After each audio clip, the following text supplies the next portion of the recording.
ഏവർക്കും ഈ വീഡിയോയിലേക്ക് സ്വാഗതം. അപ്പൊ ഇന്ന് നമ്മൾ സംസാരിക്കാൻ പോകുന്നത് റോബർട്ട് സപ്പോൾസ്കി എന്നുള്ളൊരു റിസർച്ചറെ കുറിച്ചാണ്.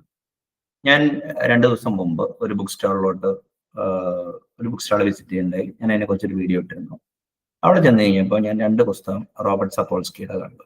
അതായത് ഒന്ന് ഫ്രീ വില്ലിനെ കുറിച്ചും പിന്നെ 2 ഹ്യൂമൻ അഫയേഴ്സിനെ കുറിച്ചിട്ടുമാണ്. അപ്പൊ ഞാൻ ജസ്റ്റ് ഒന്ന് ഫ്ലിപ്പ് ചെയ്ത് നോക്കി കഴിഞ്ഞപ്പോൾ I thought that okay, he has something profound to say. എനിക്ക് ആ ബുക്ക് ഒരു 15 മിനിറ്റ്സ് ഞാൻ അവിടെ ഇരുന്നിട്ട് സ്കിം ചെയ്തപ്പോൾ എനിക്ക് ഒരു കിട്ടി. 2 ബുക്കും ഇൻട്രസ്റ്റിംഗ് ആയിട്ട് എനിക്ക് തോന്നി.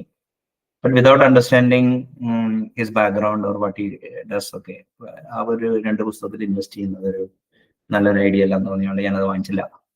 അപ്പോൾ ഇന്നലെ I happen to see 2 talks by him. ഒരു ടെഡ് ടോക്ക് ഞാൻ കണ്ടു, ഒരു എല്ലാത്തൊരു 20 മിനിറ്റിന്റെ ടോക്കും കണ്ടു. ഒരു 10-35 മിനിറ്റ് കണ്ടു കഴിഞ്ഞപ്പോൾ there are lot of interesting things.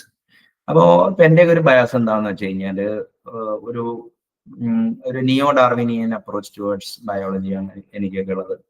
അപ്പൊ അതിനെക്കുറിച്ച് ഒരു വാക്ക് ഞാൻ പറയാം. 1859 ചാൾസ് ഡാർവിൻ HMS ബീഗിളിൽ യാത്ര ചെയ്ത് സ്പെസിമെൻസ് കളക്ട് ചെയ്തിട്ട് എവല്യൂഷൻ ബൈ നാച്ചുറൽ സെലക്ഷൻ എന്നുള്ളൊരു തിയറി ഹൈപ്പോത്തസൈസ് ചെയ്ത് through his book origin of species and descent of man, അങ്ങനെ കണ്ടാണ് ആ ബുക്കിന്റെ പേര്. അത് കഴിഞ്ഞിട്ട് ഏർലി 1900s ഓസ്ട്രിയൻ മങ്കായിട്ടുള്ള ഗ്രിഗർ മെൻഡൽ ജനറ്റിക്സിന്റെ ബേസിക് ഐഡിയാസ് മുന്നോട്ട് വെച്ചു. പിന്നെ Erwin Schrodinger 1912 what is life എന്നുള്ളൊരു ബുക്ക് എഴുതി. അതിലിങ്ങനെ എന്താ പറയുക, ലൈഫിന്റെ ഒറിജിനെ കുറിച്ച് ഒരു ബയോകെമിക്കൽ അപ്രോച്ചിനെ കുറിച്ചൊക്കെ സൂചിപ്പിക്കേണ്ടായി. അത് വാട്സ്മാൻ ക്രിക്ക് അവരെയൊക്കെ ഇൻസ്പയർ ചെയ്തിട്ട് ദേ ക്രാക്ക് ദി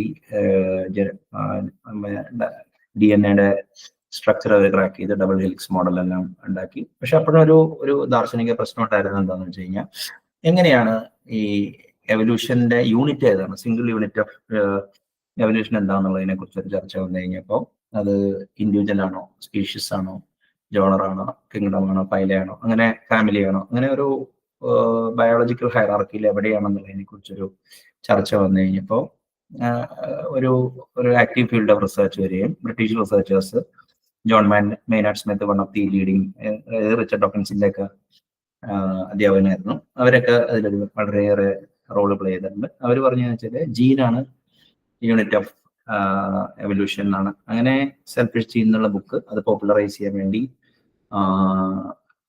ഇവിടെ റിച്ചർഡ് ഡോക്കിൻസ് എഴുതിയ ബുക്കാണ്.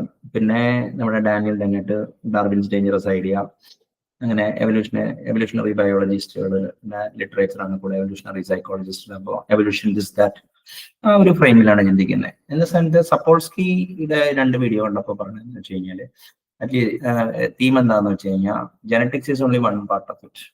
നമ്മളെങ്ങനെ വളർന്നു, എപ്പിജനറ്റിക്സ് പ്ലേസ് എ റോൾ. പിന്നെ നമ്മുടെ mind set last 6 months extreme സ്ട്രെസ്സിലാണെങ്കിൽ നമ്മൾ ട്രിഗർ ഹാപ്പി ആവാനുള്ള ചാൻസ് ഉണ്ട്.